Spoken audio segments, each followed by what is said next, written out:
लीजिए।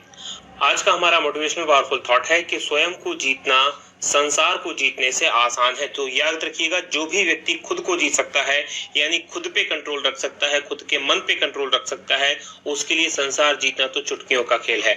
यानी कि दुनिया की हर उपलब्धि को वो प्राप्त कर सकता है, बशर्ते वो खुद को जीत ले, खुद के जो थॉट्स हैं उनके ऊपर अपना कंट्रोल कर ले। आगे बढ़ेंगे इसी थॉट के साथ, बात करेंगे क्योंकि रिवीजन कल के पढ़े गए करंट अफेयर के प्रश्नों का। पहला प्रश्न है कि राफाल लड़ाकू विमानों की पहली खेप को किस वायुसेना अड्डे पर भारतीय वायुसेना में शामिल किया गया है? तो ये अंबाला वायुसेना अड्डे पर शामिल किया गया है। दूसरा प्रश्न है कि वर्ल्ड सुसाइड प्रिवेंशन डे कब मनाया जाता है? तो 10 सितंबर को। तीसरा प्रश्न, प्रधानमंत्री मत्स्य संपदा योजना का शुभारंभ किसने किया? तो नरेंद्र मोदी ने। चौथा प्रश्न, संघाई सहयोग संगठन के विदेश मंत्रियों की परिषद की बैठक कहां आयोजित हुई? तो ये मॉस्को में हुई, जो कि रूस की राजधानी है। पांचवा प्रश्न है कि पूर्वी एशियाई देशों के विदेश मंत्रियों की 10वीं शिखर बैठक में भारत से किसने भाग लिया? तो ये वी मुरलीधरन ने भाग लिया। छठवां प्रश्न है कि नेशनल स्कूल ऑफ ड्रामा के नए चेयरमैन कौन बने हैं? तो परेश रावल बने हैं। सातवां प्रश्न है कि कौन सा बैंक हाल ही में जारी EASE बैंकिंग सुधार सूचकांक 2.0 में पहले स्थान पर रहा है? तो ये बैंक ऑफ बड़ौदा है। आठवां प्रश्न है कि इंडियन रेटिंग्स एंड रिसर्च 2020-21 के लिए भारत की GDP में वृद्धि के अपने अनुमान को बदलकर कितना कर दिया है? तो ये -11.8% कर दिया है। नवा प्रश्न है कि किस देश के राष्ट्रपति को इजराइल UAE शांति समझौते की मध्यस्थता के लिए 2021 में के नोबेल शांति पुरस्कार से नामित किया गया है? और ये अमेरिका के राष्ट्रपति डोनाल्ड ट्रंप हैं। और 10वां प्रश्न है कि ऑल इंडिया टेनिस एसोसिएशन के नए अध्यक्ष के रूप में कौन चुने गए हैं? और ये चुने गए हैं अनिल जैन। ये थे हमारे कल के पढ़े गए करंट अफेयर के प्रश्नों का क्विक रिवीजन। आगे बढ़ेंगे, आज के प्रश्नों की बात करेंगे। और आज के करंट अफेयर का पहला प्रश्न है कि राज्य स्टार्टअप रैंकिंग 2019 में सर्वश्रेष्ठ प्रदर्शन किस राज्य का रहा है? तो इसमें सर्वश्रेष्ठ प्रदर्शन रहा है गुजरात राज्य का, यानी कि बी ऑप्शन प्रश्न का सही उत्तर है। डिटेल देख लीजिए क्या है। तो राज्य के स्टार्टअप इकोसिस्टम की रैंकिंग का दूसरा संस्करण जारी किया गया, और ये संस्करण जारी किया केंद्रीय मंत्री पीयूष गोयल ने। राज्य की रैंकिंग में सबसे बेहतर प्रदर्शन किया है गुजरात के द्वारा, जबकि अगर हम केंद्र शासित प्रदेशों की बात करें तो इसमें अंडमान निकोबार ने सबसे बेहतर प्रदर्शन किया है।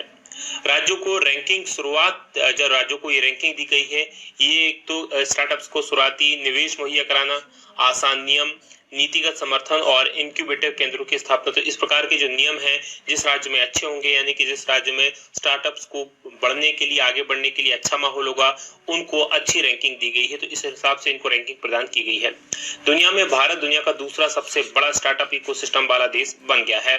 बात करेंगे दूसरे प्रश्न की ग्लोबल इकोनॉमी फ्रीडम इंडेक्स में भारत किस स्थान पर है? तो भारत इसमें 26 स्थान नीचे लुढ़ककर 105वें स्थान पर पहुंच गया है, यानी कि डी ऑप्शन प्रश्न का सही उत्तर है। डिटेल लिख लीजिए क्या है। तो ग्लोबल इकोनॉमी फ्रीडम इंडेक्स, यानी कि विश्व आर्थिक स्वतंत्रता सूचकांक, इस सूचकांक में भारत जो है 26 स्थान नीचे खिसककर 105वें स्थान पर आ गया है। पिछले साल की बात करें तो पिछले साल भारत इसमें 79th पोजीशन पर था, और इस सूची में हांगकांग नंबर 1 पर है, सिंगापुर नंबर 2 पर है, जबकि चाइना की बात करें तो चाइना का स्थान 124वां है। इसमें किसी देश में कारोबार के वातावरण के खुलेपन का पता चलता है कि किसी देश के अंदर कारोबार करने में कितनी आसानी होती है या कितना वहां पर खुलापन है वातावरण कारोबार को लेकर। आगे बढ़ेंगे, बात तीसरे प्रश्न की करेंगे कि देश का पहला जानवरों के उपयोग में लाए जाने वाला अंडरपास किस राज्य में बना है? और ये बना है मध्य प्रदेश में, यानी कि ए ऑप्शन प्रश्न का सही उत्तर है। यहाँ पर आप देख पा रहे होंगे ये अंडरपास है, ये यहाँ से पूरा नेशनल हाईवे होकर गुजरा, तो ये इसके नीचे से जानवर, इस सड़क के नीचे से, पुल के नीचे से जानवर एक तरफ से दूसरी तरफ जा सकते हैं। तो हुआ क्या है, तो मध्य प्रदेश का जो पेंच बाघ अभ्यारण्य है, याद रखिएगा पेंच राष्ट्रीय उद्यान है, वहां पर पेंच बाघ अभ्यारण्य है। पेंच की अगर आपसे बात की जाए तो आपने मोगली का नाम सुना होगा, राइट, मोगली का नाम सुना होगा। तो मोगली का जो पात्र है वो यहीं से प्रेरित है। रुडयार्ड किपलिंग की एक बुक थी द जंगल बुक, तो उसी का एक पात्र है मोगली। तो इसमें जंगली जानवरों के लिए देश का पहला समर्पित गलियारा बनाया गया है, और पेंच बाघ अभ्यारण्य से जो जंगल लगा हुआ है तो उनके बीच में गुजरने वाला है एक राष्ट्रीय राजमार्ग संख्या 44 नेशनल हाईवे 44। ये करीब 16.1 किलोमीटर लंबा है, और इसमें एलिवेटेड सड़क और पेंच नवेगांव नागझीरा बाघ गलियारे पर वन्य जीवों को पार करने के लिए नो क्रॉसिंग संरचनाओं का निर्माण किया गया है। इस प्रकार की नो पुल बनाए गए हैं जिनसे जानवर जो है वो एक तरफ से दूसरी तरफ बिना किसी रुकावट के आ जा सकते हैं। ये देश में जानवरों के लिए बना पहला समर्पित अंडरपास है, जो दुनिया का सबसे बड़ा अंडरपास भी है। आगे बढ़ेंगे, बात मध्य प्रदेश की करेंगे तो मध्य प्रदेश को देख लीजिए, मैप में यहाँ पर स्थित है। गठन हुआ था 1 नवंबर 1956 को। राजधानी भोपाल है। मुख्यमंत्री शिवराज सिंह चौहान है। बीजेपी की सरकार है। राज्यपाल आनंदीबेन पटेल है। लोकसभा की यहाँ पर 29 सीटें हैं। राज्यसभा की 11 सीटें, विधानसभा की 203 सीटें हैं। वही प्रमुख राष्ट्रीय उद्यानों की बात करें तो कान्हा किसली, बांधवगढ़, पन्ना, पेंच, संजय, सतपुड़ा ये नेशनल पार्क हैं। और भारत में किसी एक राज्य में सर्वाधिक नेशनल पार्क कहीं है तो वो मध्य प्रदेश में है। प्रमुख बांधों की बात करें तो इंदिरा सागर बांध है नर्मदा नदी पर और गांधी सागर बांध है चंबल नदी पर। आगे बढ़ेंगे, चौथे प्रश्न की बात होगी कि किस दूसरे खाड़ी अरब देश ने इजराइल के साथ शांति समझौते को मंजूरी दी है। तो अभी थोड़े दिन पहले मैंने आपको बताया था यूएई ने इजराइल के साथ शांति समझौता किया है। अब बहरीन ने भी ये समझौता किया है, यानी कि बी ऑप्शन प्रश्न का सही उत्तर है। डिटेल देख लीजिए क्या है। तो इजराइल और बहरीन ने कूटनीतिक संबंधों को पूरी तरह से बहाल करने के लिए एक शांति समझौते को मंजूरी दी है और 30 दिनों के अंदर बहरीन ऐसा दूसरा देश बन गया है, दूसरा अरब देश बन गया है जिसने इजराइल के साथ अपने जो राजनयिक संबंध है उनके लिए शांति समझौता किया है। और इससे पहले संयुक्त अरब अमीरात ने यानी कि यूएई ने इस प्रकार का समझौता इजराइल के साथ किया था।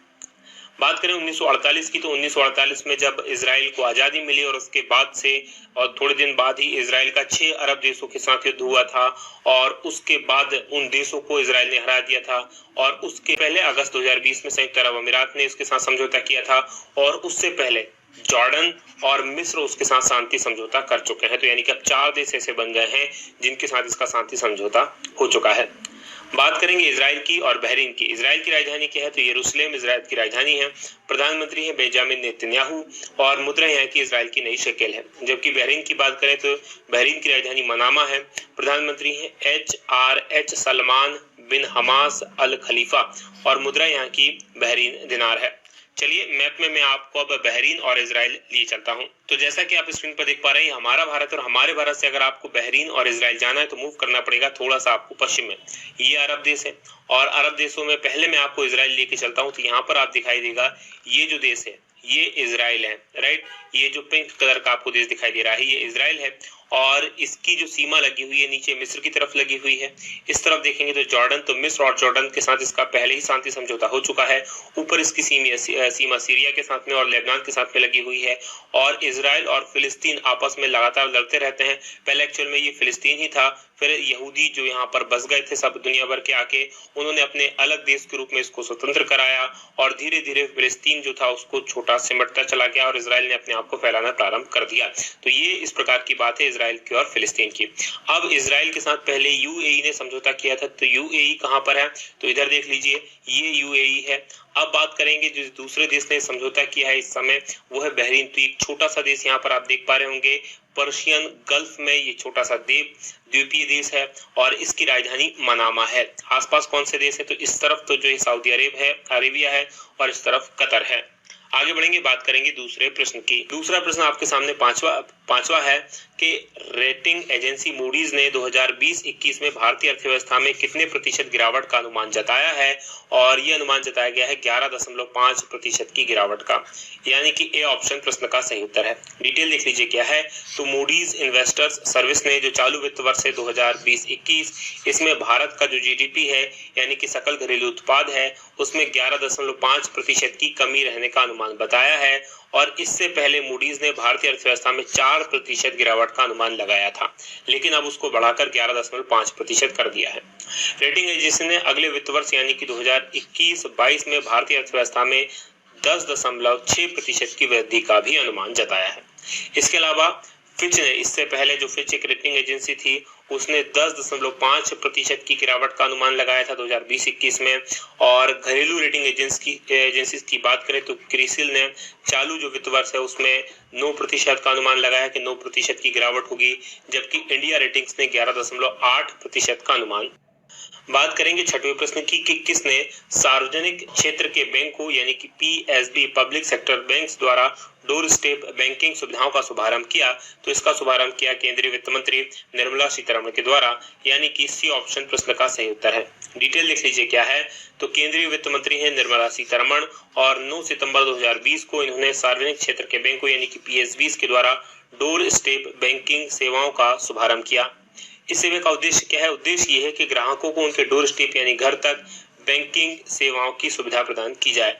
इन डोर स्टेप बैंकिंग सेवाओं से सभी ग्राहकों, विशेषकर वरिष्ठ नागरिकों और विकलांग लोगों को लाभ होगा और जिनके लिए अब इन सेवाओं का लाभ उठाना काफी आसान हो जाएगा।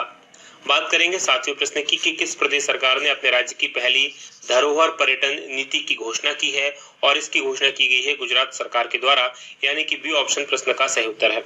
डिटेल देख लीजिए क्या है। तो गुजरात की सरकार ने राज्य की पहली धरोहर पर्यटन नीति की घोषणा कर दी और इसमें 1950 से पहले की जो ऐतिहासिक इमारतें हैं उनको धरोहर होटलों, धरोहर म्यूजियम और धरोहर रेस्टोरेंट के रूप में इस्तेमाल करने की इजाजत देने का प्रावधान किया गया है कि उनको होटल्स बनाया जा सकता है, रेस्टोरेंट्स बनाया जा सकता है, म्यूजियम्स बनाया जा सकता है। इस नीति के तहत राज्य सरकार मौजूदा और नए जो हेरिटेज होटल खुलेंगे उनके रखरखाव और विस्तार के लिए 5 से लेकर 10 करोड़ रुपए तक की सहायता राशि उपलब्ध कराएगी। बात करेंगे गुजरात की, तो गुजरात भारत का सबसे पश्चिमी राज्य है। इसको मैप में आप देख लीजिए। राजधानी गांधीनगर है, मुख्यमंत्री विजय रूपाणी है, राज्यपाल आचार्य देवव्रत हैं। लोकसभा की 26 सीटें हैं, राज्यसभा की 11 सीटें, विधानसभा की 182 सीटें हैं। प्रमुख नेशनल पार्क्स की बात करें तो गिर फॉरेस्ट नेशनल पार्क यहाँ पर है, ब्लैक बक नेशनल पार्क है, बसंदा नेशनल पार्क है और gulf Kutch marine national park है। वहीं प्रमुख बांधों में उकाई बांध है जो कि ताप्ती नदी पर बना हुआ है, धारुई बांध है जो कि साबरमती नदी पर बना हुआ है और सरदार सरोवर बांध है जो कि नर्मदा नदी पर है। बात करेंगे 8वें प्रश्न की कि 200 बिलियन को ही अरब कहते हैं, आप याद रखिएगा। तो 200 अरब डॉलर या 200 बिलियन डॉलर मार्केट कैपिटलाइजेशन पार करने वाली भारत की पहली कंपनी कौन सी बन गई है, और ये कारनामा किया है रिलायंस ने, यानी कि ए ऑप्शन प्रश्न का सही उत्तर है। डिटेल देख लीजिए क्या है। तो मुकेश अंबानी के नेतृत्व वाली कंपनी है रिलायंस इंडस्ट्रीज और इसने 200 अरब डॉलर यानी कि करीब 14,69,69 करोड़ रुपए के मार्केट कैपिटलाइजेशन को पार कर लिया है और रिलायंस ऐसा करने वाली पहली भारतीय कंपनी बन गई है। बात करेंगे 9वें प्रश्न की कि किस राज्य स्थित हुबली रेलवे स्टेशन का नाम बदलकर श्री सिद्धरूधा स्वामी जी रेलवे स्टेशन रखा गया है, और ये रखा गया है, ये स्थित है कर्नाटक में, यानी कि सी ऑप्शन प्रश्न का सही उत्तर है। डिटेल लिख लीजिए क्या है। तो कर्नाटक का हुबली रेलवे स्टेशन, इसका नाम बदल दिया गया है और इसके नाम बदल कर दिया गया है श्री सिद्धरूधा स्वामी जी रेलवे स्टेशन। और हुबली रेलवे स्टेशन का नाम 2 बार बदल चुका है। ये दक्षिण पश्चिमी रेलवे स्टेशन का मुख्यालय भी है और पिछले 5 वर्षों में दूसरी बार बदला गया है। इससे पहले 2005 में इसके नाम की स्पेलिंग हुबली हुआ करती थी, जिसको चेंज करके इस प्रकार का हुबली किया गया था। श्री सिद्धरूधा स्वामी जी थे वो भारतीय हिंदू गुरु और दार्शनिक थे। बात करेंगे कर्नाटक की, तो मैप में देख लीजिए, ये कर्नाटक स्थित है। यहाँ पर राजधानी बेंगलुरु है। यहाँ के मुख्यमंत्री BS येदियुरप्पा है, बीजेपी की सरकार है, राज्यपाल वजुभाई वाला है। लोकसभा की 28 सीटें हैं, राज्यसभा की 12 सीटें हैं, विधानसभा की 225 सीटें हैं और विधान परिषद की 75 सीटें हैं। प्रमुख राष्ट्रीय उद्यानों की बात करें तो बंदीपुर नेशनल पार्क यहाँ पर है, बन्नेरघट्टा नेशनल पार्क है, आंशी नेशनल पार्क है, कुद्रेमुख नेशनल पार्क है और नगरहोल नेशनल पार्क है। वहीं प्रमुख बांधों में अल्लामाटी बांध जो कि कृष्णा नदी पर है और कृष्णा राजा सागर बांध जो कि कावेरी नदी पर है। बात करेंगे 10वें प्रश्न की कि वुशु वर्ल्ड चैंपियन 2019 का खिताब किस भारतीय खिलाड़ी के नाम किया गया है, और ये किया गया है पूजा खत्री के नाम पर, यानी कि डी ऑप्शन प्रश्न का सही उत्तर है। डिटेल लिख लीजिए क्या है। तो भारतीय पुलिस अधिकारी हैं पूजा खत्री और इन्होंने 2019 में वुशु विश्व चैंपियनशिप में रजत पदक जीता था। अब इस रजत पदक को स्वर्ण पदक में बदलने का फैसला किया गया है। क्यों किया गया ऐसा? क्योंकि पूनम ने 75 किलोग्राम वर्ग में ईरानी अपनी प्रतिनिधि थी मरियम, इनसे फाइनल में हार गई थी, लेकिन मरियम ने अभी हाल ही में डोप टेस्ट में फेल हो गई है। उसके बाद मरियम का जो स्वर्ण पदक था वो पूनम खत्री को देते हुए उनको स्वर्ण पदक से सम्मानित किया गया है। पूनम जो है हरियाणा के झज्जर जिले की रहने वाली है। बात करेंगे अब हम कल के सवाल की। आज का करंट अफेयर हमारा यहीं तक था। कल मैंने आपसे प्रश्न पूछा था कि 11वां इंद्र नेवी नौसेना अभ्यास भारत और किस देश के बीच बंगाल की खाड़ी में शुरू हुआ है, और यह आयोजित हुआ है भारत और रूस के बीच में, यानी कि ए ऑप्शन प्रश्न का सही उत्तर है। आप में से जिन लोगों ने इस प्रश्न का सही उत्तर दिया उनको धन्यवाद, और जो उत्तर नहीं देते उनसे निवेदन के सवाल की तरफ। आज का हमारा सवाल है कि किस राज्य स्थित कांजीरंगा राष्ट्रीय उद्यान के विस्तार को मंजूरी दी गई है, तो किस राज्य में स्थित है कमेंट करके जरूर बताइएगा। ये वीडियो कैसा लगा ये बताना मत भूलिएगा। आज की बात करेंगे यही समाप्त। आप लोगों का बहुत बहुत धन्यवाद। जय हिंद, जय भारत।